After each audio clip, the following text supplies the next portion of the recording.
Next, o banco digital que faz acontecer. Olá, boa noite. Boa noite. Os golpes e a violência contra pessoas que enriquecem de uma hora para outra são comuns. O assassinato de um vencedor da Mega Sena é apenas o caso mais recente. Um dos motivos é a dificuldade de se manter no anonimato depois de ganhar uma fortuna tão grande. 4 suspeitos de um crime cruel. O único ainda foragido é Marcos Vinícius Salles de Oliveira. Todo o esforço da polícia agora é para encontrá-lo. Roberto Jefferson da Silva se apresentou ontem na delegacia. Ele teria dirigido um dos carros usados no sequestro de Jonas Lucas Alves Dias, ganhador do prêmio de 47 milhões de reais da Mega Sena.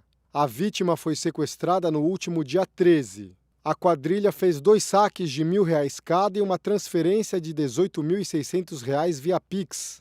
Sob poder dos criminosos, o milionário ainda chegou a pedir ao banco outra transferência, dessa vez no valor de R$3 milhões, o que foi negado. Estou aqui na fazenda, preciso fechar isso aqui hoje. Não chegou nada ainda de comprovante. Você consegue agilizar isso para mim? Após o sequestro, Jonas foi deixado ferido em Hortolândia, no interior de São Paulo, e morreu no hospital.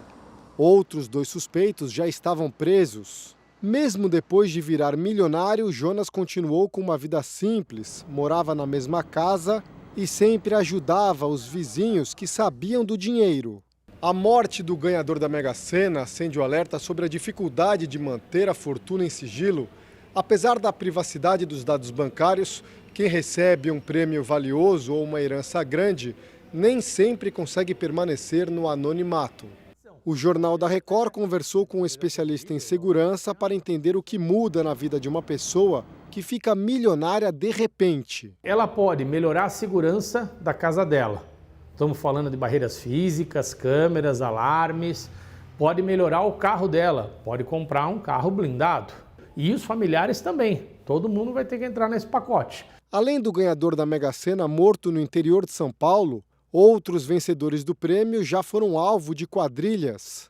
Um idoso de 71 anos descobriu que perdeu toda a fortuna de R$10 milhões. 4 suspeitos são investigados pelo golpe em Viamão, na região metropolitana de Porto Alegre. Um deles era sócio da vítima em uma funerária e, segundo a polícia, fazia saques sem avisar o idoso desde 2018, quando o bilhete foi premiado. Também há 4 anos, um empresário conhecido como o milionário da Mega Sena entrou na mira de um criminoso no Ceará. A vítima ganhou R$39 milhões, se mudou para o interior do estado e foi assassinada dentro de uma pizzaria.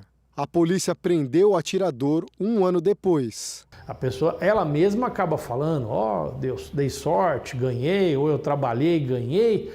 Então, isso vaza. Veja agora outros destaques do dia. O presidente russo demite um dos principais generais após problemas na guerra. Família real divulga a imagem da lápide da rainha Elizabeth II. Relatório da ONU aponta crimes contra a humanidade praticados pelo governo da Venezuela. No Brasil, detentos recebem atendimento médico pela internet e risco de fugas diminui. Corinthians vence o Internacional e é campeão brasileiro no futebol feminino mais uma vez. E os candidatos à presidência buscam votos a 8 dias das eleições.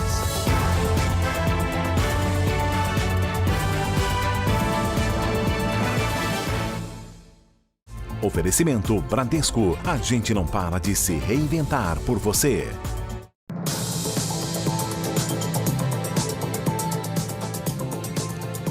A polícia do Rio de Janeiro prendeu 3 suspeitos de integrar uma quadrilha especializada no crime conhecido como Saidinha do Banco. O grupo foi identificado em imagens de câmeras de segurança depois de realizar diversos assaltos. Os suspeitos se preparavam para fazer mais uma vítima quando foram presos. Segundo a polícia, Girley Tiúba Júnior e Cristiano Rocha fariam parte da quadrilha.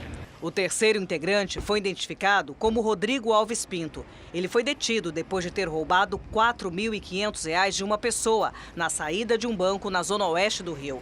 O grupo já vinha sendo monitorado pela polícia. Rodrigo era o responsável por entrar no banco e escolher os possíveis alvos. Depois, os outros assaltantes cercavam a vítima e levavam o dinheiro.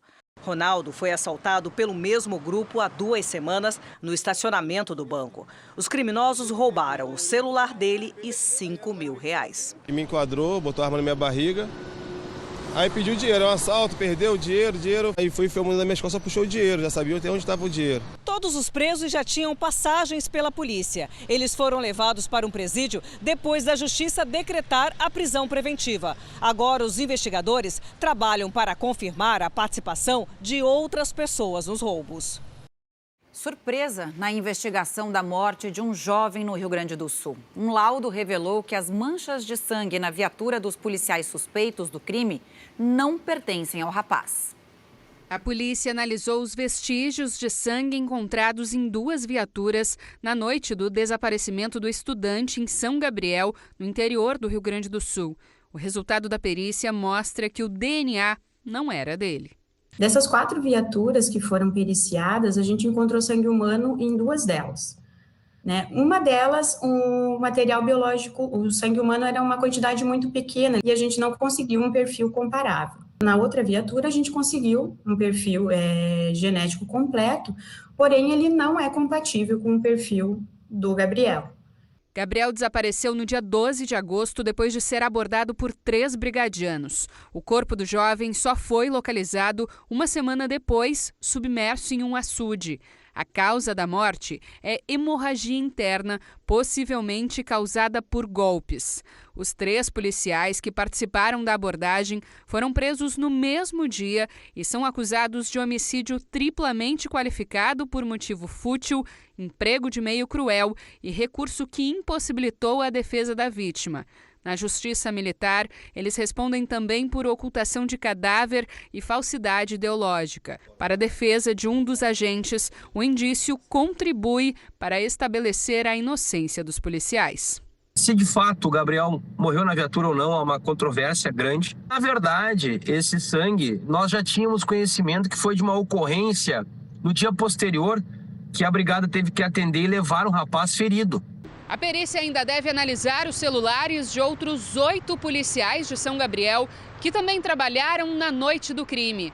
O objetivo é saber se mais alguém participou da ocultação do corpo.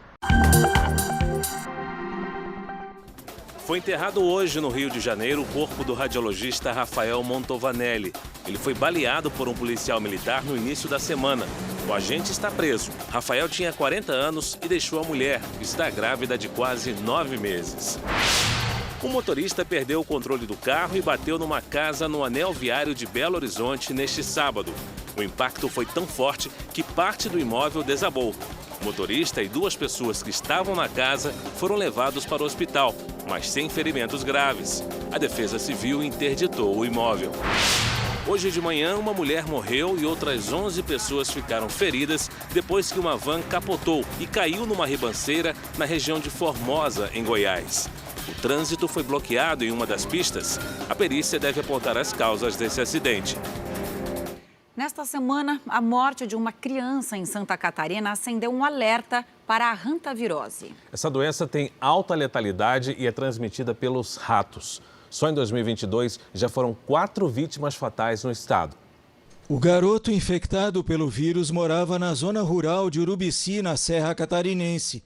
Exames confirmaram que ele foi vítima de hantavirose, doença que pode ser transmitida por saliva, urina ou fezes de roedores silvestres.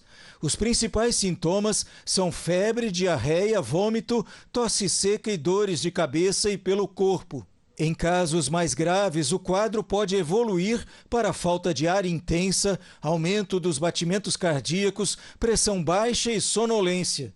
Ainda não existe um tratamento específico para a infecção e os médicos combatem os sintomas.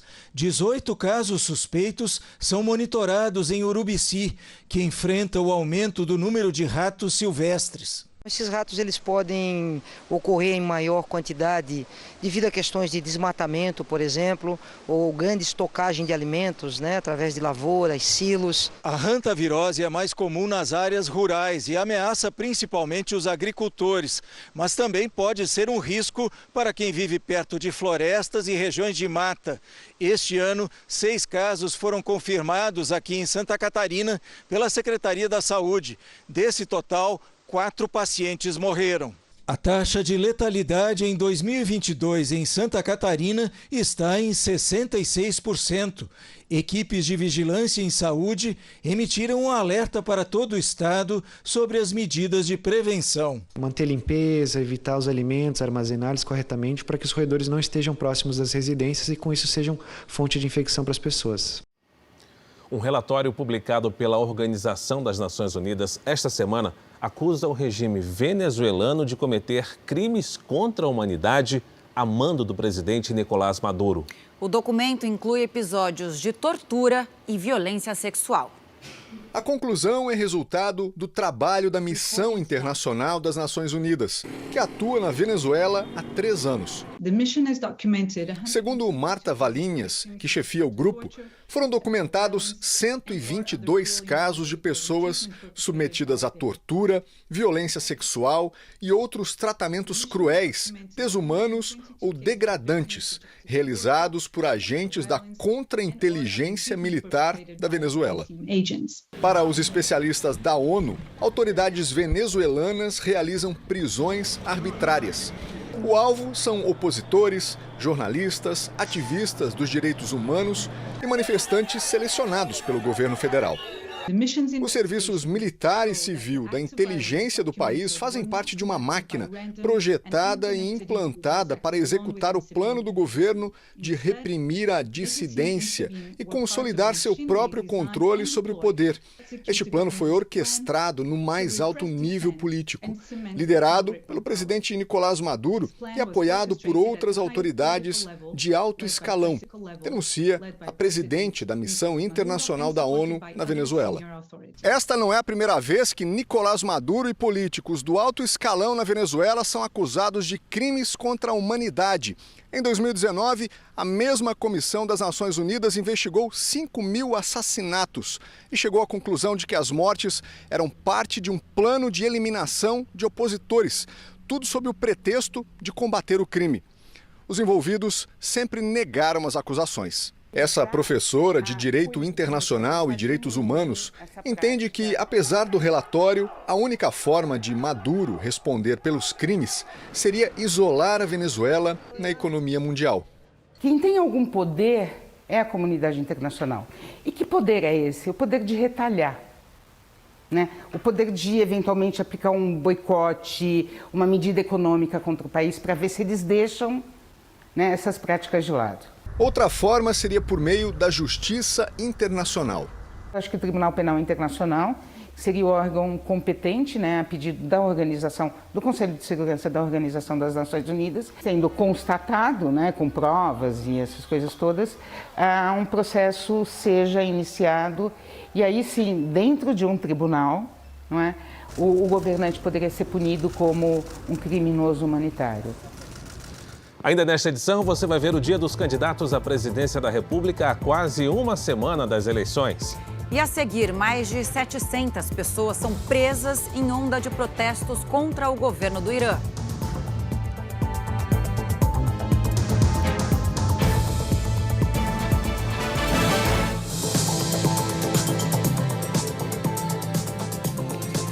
A mesma lei que derrubou os preços dos combustíveis também vale para os serviços de telefonia. Mas, em muitos casos, o consumidor ficou sem ver essa redução.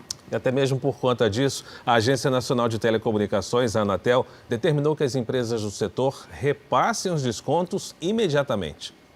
A lei foi aprovada em junho. Os bens e serviços essenciais, incluindo a telefonia, tiveram um imposto sobre circulação de mercadoria e serviços, o ICMS, limitado a 17% ou 18%, dependendo do estado. Rio de Janeiro, Ceará, Pernambuco e Sergipe tinham alíquota de 30% ou mais. No Distrito Federal, 28%. Em Minas Gerais, 27%. A expectativa era de uma redução na conta, em média, de 10%. Na prática, não foi isso que aconteceu. De acordo com a Anatel, algumas empresas de telefonia móvel não cumpriram a regra e, em vários casos, cobraram por serviços adicionais para não diminuir o valor da conta do consumidor. Para obrigar o cumprimento da lei complementar, a Anatel determinou que as empresas repassem a redução do ICMS imediatamente. As medidas devem ser adotadas em até 15 dias. O descumprimento pode implicar em multa de até 50 milhões de reais. A decisão repercutiu nas ruas. É essencial, até porque o serviço de telefonia no nosso país ainda é muito caro. Um imposto que pesa sobre o bolso do consumidor, ainda mais você pensando numa população pobre, né, que precisa do serviço. A Anatel explica que essa medida só foi possível após reclamações dos consumidores. As sanções são pesadíssimas e acreditamos que todas as empresas deverão cumprir a decisão da Anatel. Este advogado se deparou com um caso em que a fatura do celular do cliente sofreu aumento para que a conta não diminuísse após a redução do ICMS. Caso não tenha havido essa redução no bolso do consumidor, certamente esses valores estão ficando com as operadoras. O advogado reforça que quem se sentir prejudicado deve procurar os órgãos de defesa do consumidor. Ele pode recorrer ao PROCON, tem um site também que é do governo, que é o consumidor.gov, que lá você faz a reclamação. É como se fosse um pequeno processo administrativo. As 4 maiores empresas de telefonia do país afirmaram à Record TV que vão repassar a redução do imposto para os consumidores. No Irã, mais de 700 pessoas foram presas, entre elas 60 mulheres, em uma onda de protestos contra o regime islâmico. Uma organização não governamental denuncia que 54 pessoas já morreram nos atos em todo o país, número que não é confirmado pelo governo. A repressão policial chamou a atenção em mais um dia de protestos em diversas cidades. ONGs de direitos humanos que observam os atos a favor de mais liberdade às mulheres denunciam o uso de munição real contra manifestantes desarmados. Os opositores do regime pedem a destituição do governo e justiça por Mahsa Amini, uma jovem de 22 anos morta após ficar sob custódia policial. Ela foi presa por não cobrir totalmente a cabeça com lenço, de acordo com uma norma religiosa islâmica obrigatória no Irã. No Iraque, homens e mulheres foram às ruas em apoio aos iranianos. A seguir, ciclone tropical Fiona avança para a costa leste do Canadá e continua a deixar estragos. E veja também, clientes ficam na mão depois de buffet fechar as portas antes da festa.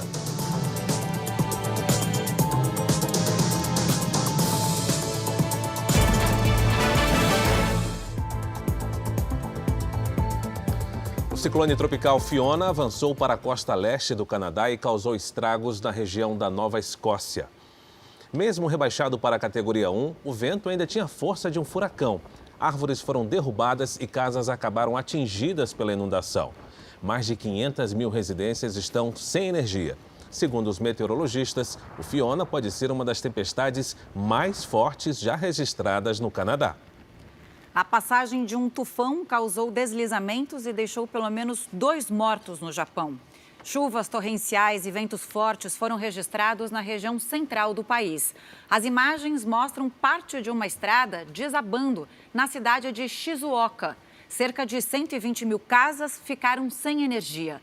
Segundo as autoridades, o tufão foi reclassificado como ciclone tropical, mas a previsão alerta para mais chuvas e inundações. E temperaturas abaixo de zero marcam o primeiro final de semana da primavera. Neste sábado, geou em cidades da região sul e também da Serra da Mantiqueira. Lidiane, Sayuri, ótima noite para você. E esse frio deve continuar? Continua só no Rio Grande do Sul, viu, Camila? Boa noite para você. Oi, Fara, boa noite a todos que nos acompanham. As nuvens estão concentradas no norte do país. Na fronteira com o Uruguai, o ar seco impede a formação de nebulosidade. A partir de domingo à tarde, volta a chover entre Santa Catarina e São Paulo e em Mato Grosso do Sul. Nas áreas claras do mapa, o tempo fica firme. Em Goiás, Minas Gerais e no interior do Nordeste, risco de temporais. Em quase todos os estados da região norte, previsão de chuva rápida. Sol mesmo, sem nada de chuva, apenas no Amapá. Em Florianópolis, máxima de 20 graus. No Rio de Janeiro, faz 28. 37 é a máxima prevista para Cuiabá. E em Belém, até 33. Na capital paulista, domingo de sol e chuva com raios. Máxima de 22 graus. Entre segunda e quarta, os dias serão chuvosos. Na quarta, a máxima não passa dos 18. Vamos ao Tempo Delivery atendendo ao Adriano de Nova Iguaçu, no Rio de Janeiro, Lidiane. Vamos lá, Fara. Olha só, Adriano e família aqui na nossa tela, hein? Que honra. Domingo de tempo bem fresquinho, com sol encoberto e 24 graus aí para vocês. A partir de segunda, volta a esquentar. Faz até 27. Aí na terça, chove.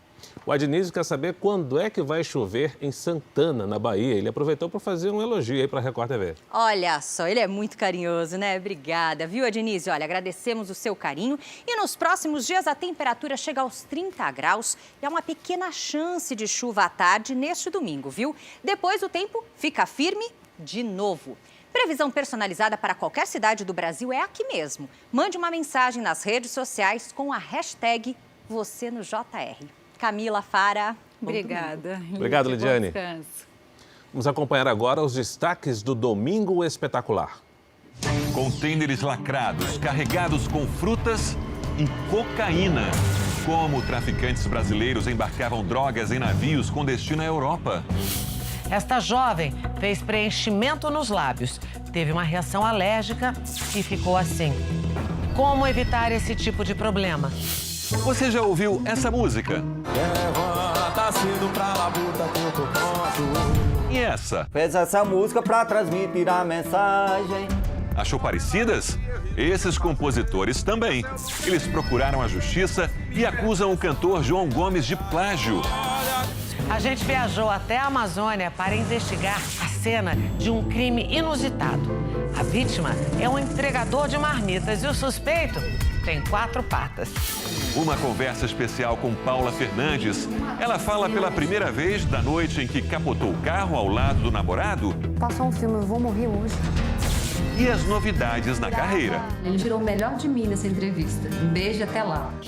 É neste Domingo Espetacular. Depois da Hora do Faro. A seguir, Corinthians conquista o Campeonato Brasileiro Feminino de Futebol pela 4ª vez.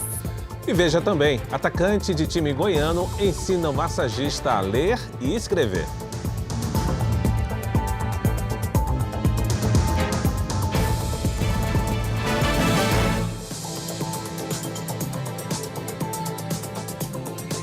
Festa corintiana na final do Brasileirão Feminino de Futebol. Com placar de 4-1 sobre o Internacional, o time paulista garantiu seu 4º título nesse campeonato.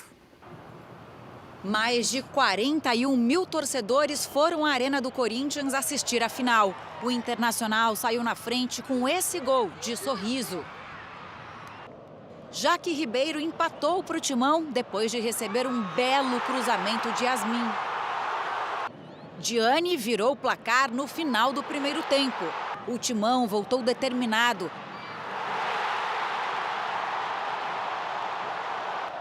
E Jennifer, no finalzinho, também marcou o seu. O Corinthians chegou à 6ª final seguida do campeonato e ganhou 4 vezes. Um dos maiores jogadores de tênis da história se despediu oficialmente das quadras ao lado de um dos principais rivais. O suíço Roger Federer disputou a última partida da carreira em dupla com o espanhol Rafael Nadal.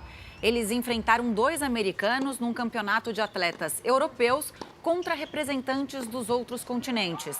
Federer é dono de 20 títulos de Grand Slam, os torneios mais importantes do tênis mundial. No discurso, ele agradeceu à família e aos amigos. E até o rival, Rafael Nadal, se emocionou. Autoridades americanas investigam a conduta de 2 policiais após um trem atingir uma viatura com uma detenta. O flagrante foi captado pela câmera de um dos carros da polícia. Os agentes respondiam a um chamado de discussão com arma de fogo. Enquanto inspecionavam o veículo, a mulher, de 20 anos, foi colocada na parte de trás da viatura, estacionada nos trilhos. Apesar das buzinas de alerta e dos gritos da jovem, os oficiais não reagiram para evitar um acidente com o trem. Segundo as autoridades, a mulher sofreu ferimentos graves, mas vai sobreviver. O Jornal da Record faz uma pausa para o horário eleitoral. Voltamos logo em seguida com mais JR.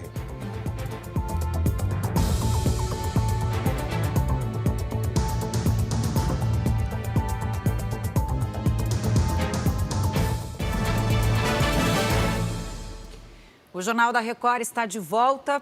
Prejuízo e frustração para clientes de um buffet em Minas Gerais. A empresa fechou as portas e cancelou vários eventos que, inclusive, já estavam pagos. Pois é, casamentos, aniversários e confraternizações de empresas não serão realizados. E para piorar, até agora, ninguém sabe se vai conseguir receber o dinheiro de volta. Falta pouco mais de uma semana para o aniversário de 18 anos do filho da Cíntia, mas ela acaba de saber que o buffet cancelou a festa. Eu queria ser uma resposta dele, eu queria saber o que aconteceu, o que poderia fazer, como é que nós vamos ficar a situação. A Daniela e o Renner vão se casar. Economizaram bastante para garantir uma comemoração do jeitinho que eles sempre sonharam. Preferi a festa do que a reforma do apartamento, que eu falei, depois eu faço a reforma. A Júnia faz parte de um grupo de amigos que juntou dinheiro para fazer uma festa. Ela ficou responsável pela contratação do buffet. Quando soube do calote, adoeceu. Tive que tomar um calmante, porque a responsabilidade da gente é muito grande. A página da empresa na internet ultrapassou os 500 mil seguidores. Foi pelas redes sociais que Lucas conheceu a empresa. Parecia uma escolha segura. Ele indicou o serviço para uma prima fazer a recepção do casamento. Mas um dia antes da cerimônia, a família foi informada que estava tudo cancelado. Ela está grávida de 6 meses, passou mal. O buffet mestre do churrasco BH funcionava há pelo menos 3 anos neste endereço. O local está assim, tudo fechado e sem movimentação. De acordo com vizinhos, a placa de identificação foi retirada da fachada por um dos sócios. 10 pessoas já procuraram a polícia para registrar queixa, mas o número de reclamações pode ser ainda maior. Na página da empresa na internet, o buffet informa que enfrenta dificuldade financeira e não conseguirá realizar as festas contratadas pelos clientes. As partes lesadas, elas têm que procurar um advogado especialista para ingressar com uma ação contra essa empresa, requerendo tanto os valores que elas pagaram, né, nesse contrato, e a depender da situação, danos morais e danos materiais também. Infelizmente, há prejuízos que só o dinheiro não é capaz de recuperar. Acabou com o sonho, literalmente. As consultas médicas feitas pela internet têm sido uma ferramenta importante no atendimento a detentos no estado de São Paulo. Além de diminuir os custos com transporte de detentos até consultórios, a telemedicina também diminui o risco de fugas. Neste consultório, dentro de um centro de detenção provisória em São Paulo, o médico cuida da saúde dos presos. Há casos em que é necessária a ajuda de outros especialistas. O apoio para chegar ao diagnóstico vem da telemedicina, uma consulta à distância pela internet. Bom dia, doutora. Estamos aqui com o paciente para passar em consulta, teleconsulta hoje com você. A Secretaria da Administração Penitenciária usa a tecnologia para os atendimentos online, com profissionais nas áreas de ortopedia, urologia, gastroclínica e psiquiatria. Às vezes é inevitável que tenha uma consulta presencial, mas à medida do possível que a gente pode agilizar isso, favorecendo o paciente, que é o nosso objetivo, né? A gente já resolve por aqui mesmo. Cada consulta como essa evita a necessidade de levar o preso para ser atendido por outro médico em um hospital. Uma operação que precisa ser feita com esquema de segurança, com escolta. isso custa caro para o Estado e, assim, dá para reduzir o gasto com o transporte de detentos. Entre 2019 e 2021, foram feitas quase 102 mil escoltas de presos até serviços de saúde no estado de São Paulo. O custo total chegou a 24 milhões e meio de reais. O sistema de teleconsultas é usado em 39 das 176 unidades prisionais do estado. E até o fim do ano deve ser implantado em outras 30. Segundo o governo, economizar dinheiro não é a única vantagem de diminuir o número de escoltas. E também uma questão de segurança.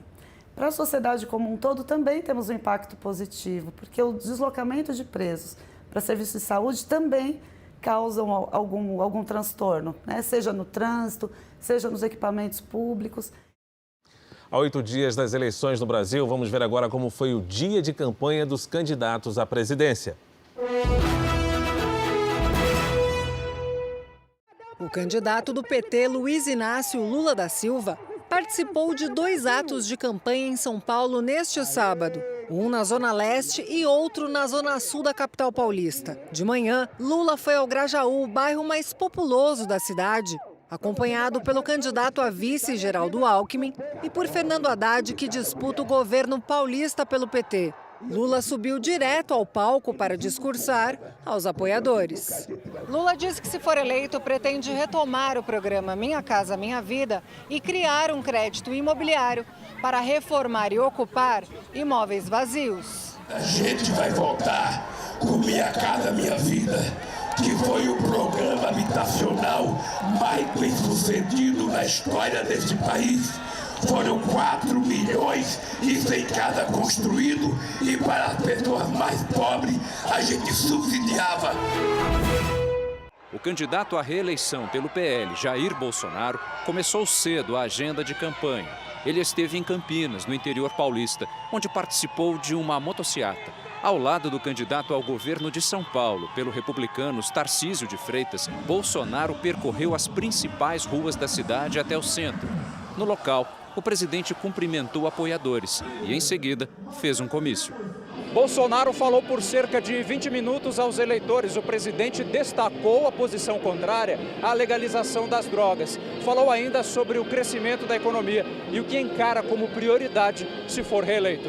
Continuar fazendo o que fez até agora, diminuindo impostos, abrindo o mercado, respeitando a nossa Constituição, cada vez mais fazendo os ministérios ter maior produtividade. Isso é normal, é continuar fazendo o que estou fazendo, que está dando certo. Enfrentei 2 anos de pandemia, o Brasil está bem. Ciro Gomes recebeu representantes da Associação Nacional dos Delegados de Polícia Federal na sede do seu comitê de campanha em São Paulo. O candidato do PDT ouviu as principais reivindicações da categoria, entre elas a autonomia da Polícia Federal, com mandato de 3 anos para o diretor-geral. Ciro Gomes disse que pretende repetir o que fez como governador do Ceará e garantir a autonomia. Federalizar o combate ao crime organizado com tecnologia, inteligência e aumento do efetivo da Polícia Federal, que hoje é de cerca de 12 mil homens, será uma de suas prioridades. Ciro também respondeu a uma fala de Lula de que ele estaria surtando em relação à proposta do pedetista de perdão das dívidas dos brasileiros. A coisa mais comum quando a pessoa não tem como responder a carta é atacar o carteiro. Então veja, se eu estou surtando, ok, então a motivação seria essa. Agora, se eu digo que o Lula é um corrupto, é uma coisa muito grave. O Lula tem um patrimônio pessoal de seu, na pessoa física e da instituição que ele controla 99,9%, de mais de 20 milhões de reais. Candidata do MDB à presidência da República, Simone Tebet participou de um encontro na Associação dos Trabalhadores Sem Terra de São Paulo. Ela defendeu mudanças na legislação para facilitar a construção de casas. A grande dificuldade hoje no Brasil de fazer casa não é só a questão financeira do subsídio, né, ou do financiamento. Para isso você tem bancos públicos. O problema é a área e o governo federal tem áreas. Por que essas áreas ficam paradas enquanto hoje famílias inteiras estão indo para debaixo da lona porque tem que comprar comida e não conseguem pagar o aluguel? Os candidatos Felipe Dávila, do Novo, Soraya Tronic, do União Brasil e Kelmon Luiz, do PTB, não tiveram compromissos públicos durante o dia.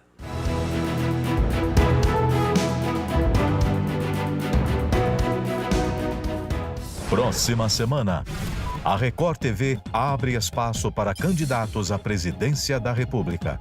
Foram convidados os primeiros colocados nas pesquisas. E aqueles que aceitaram vão participar das sabatinas do Jornal da Record, com Eduardo Ribeiro.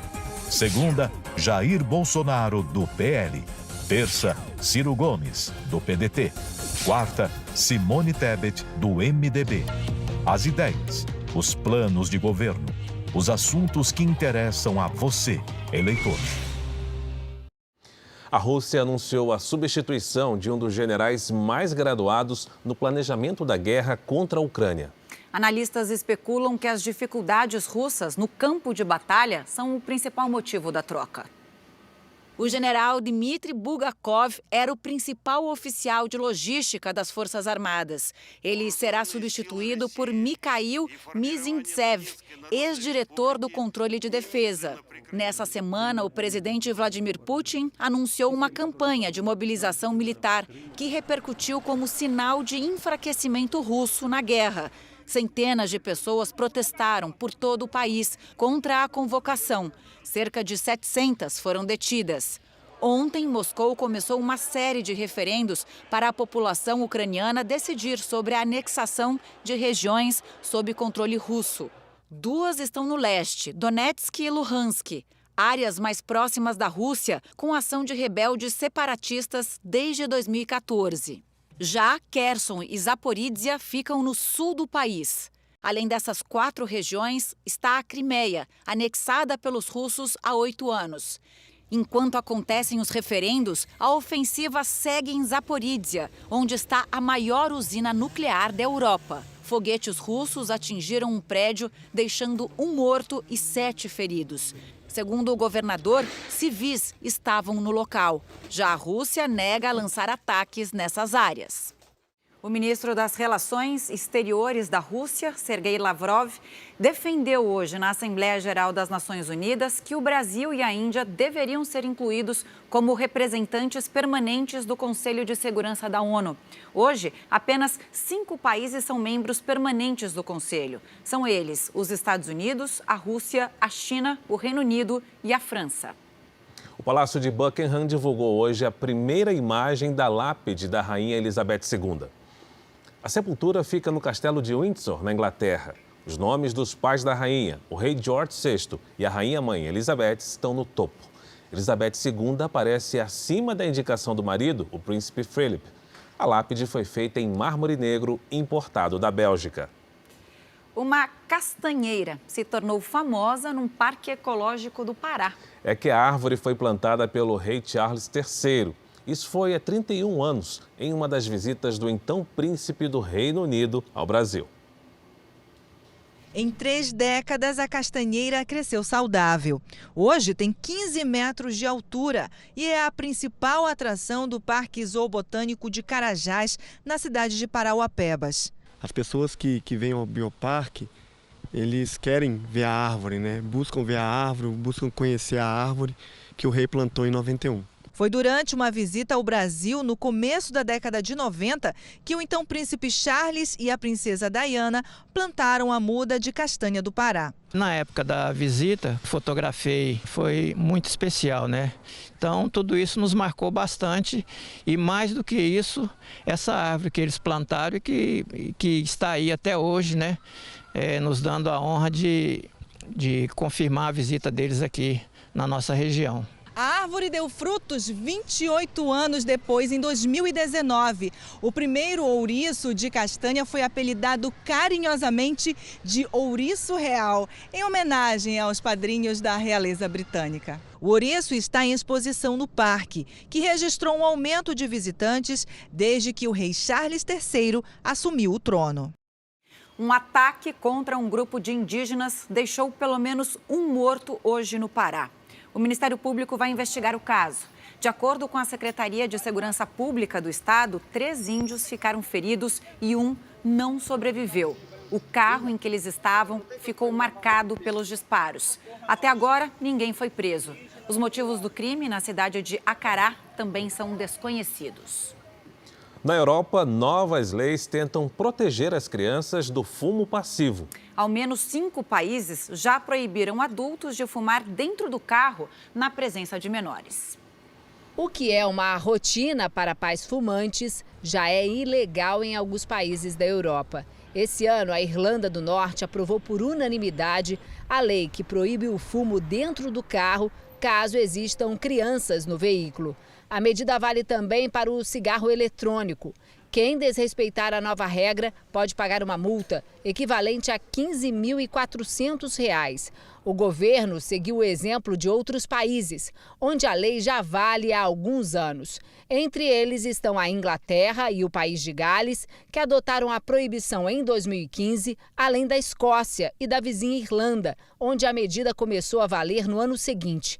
Especialistas acreditam que crianças que convivem com adultos que fumam passam a considerar o vício um hábito normal. E isso aumenta a probabilidade de se tornarem fumantes no futuro. Os estudos apontam ainda que a exposição à fumaça do cigarro na infância pode provocar dificuldade no aprendizado e alterações no comportamento. Pesquisadores afirmam também que fumantes passivos podem ter contato com até 69 partículas cancerígenas tóxicas, metais pesados e outras substâncias. Aqui em Portugal, uma pesquisa da Universidade do Minho, no norte do país, revelou que cerca de 14% das crianças portuguesas estão expostas ao fumo passivo nas casas e cerca de 10% dentro dos carros. Os fumantes representam cerca de 25% da população portuguesa.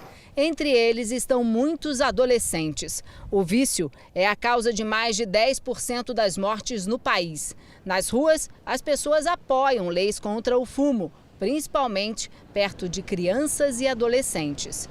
Se essas leis ajudarem que os nossos filhos não fumem, eu sou totalmente de acordo. Eu para já não sou fumadora, mas também não deixaria que um familiar meu fizesse dentro do carro os meus filhos. A simples dúvida sobre um medicamento fez um jogador de futebol transformar a vida de um massagista do próprio time. Ele descobriu que o colega de clube não sabia ler nem escrever. E o que aconteceu depois disso, a gente mostra agora. Rincon tem 51 anos, veio do Maranhão. Ganhou o apelido pela semelhança com o ex-jogador colombiano que jogou no Corinthians. Hoje é massagista do Inhumas, time do interior de Goiás. Ele sempre foi um bom observador. Assim aprendeu a profissão e também a copiar as letras para escrever o próprio nome. Eu assinava meu documento, eu botava o meu nome. Eu olhava, prestava atenção, mandava a pessoa ali para mim. As dificuldades de não saber ler nem escrever começaram a ser superadas quando o atacante do time machucou o pé. Caio César mandou uma mensagem para Rincon perguntando se poderia usar determinado medicamento. Quando ele recebeu, pediu que fosse enviada uma outra mensagem, só que de áudio. Explicou que não entendeu nada porque não foi alfabetizado. No outro dia eu chamei ele de canto e perguntei se ele tinha interesse para aprender a ler. E ele logo respondeu muito feliz que tinha. A esposa de Caio, que é jornalista, ofereceu ajuda para ensinar. Eu comi uma pera. Parabéns! A atitude do casal mudou a vida do massagista. Eu sempre falo com ele que eu aprendo muito mais com ele do que ele aprende comigo, porque pela história de vida que ele tem, então sempre ensina a gente muito. Eu amo futebol. Ama mesmo? Uma espécie rara, ameaçada de extinção, voltou a aparecer nas matas do Mato Grosso do Sul. É o retorno do cachorro vinagre, que intriga e, ao mesmo tempo, anima os especialistas. Difícil de imaginar que entre uma plantação de eucaliptos seriam vistos não apenas um, mas 2 filhotes de cachorro vinagre. A cena rara foi registrada em Inocência, no Mato Grosso do Sul. Já no estado vizinho, Mato Grosso, outro flagrante. Uma matilha da espécie na beira de um rio, em uma fazenda de Nova Bandeirantes. O vídeo foi gravado por pescadores da região. Encontrar com um cachorro vinagre assim, livre na natureza, é algo considerado raro. Ao longo dos últimos anos, a população do animal foi diminuindo, o que fez com que a espécie entrasse para a lista de animais ameaçados de extinção. André Restel é especialista em ecologia e reconhece a dificuldade até mesmo na coleta de informações sobre este animal. O pouco que a gente sabe é que o hábitat que essas espécies usam estão mudando muito rapidamente, né? Estão virando lavouras, fazendas.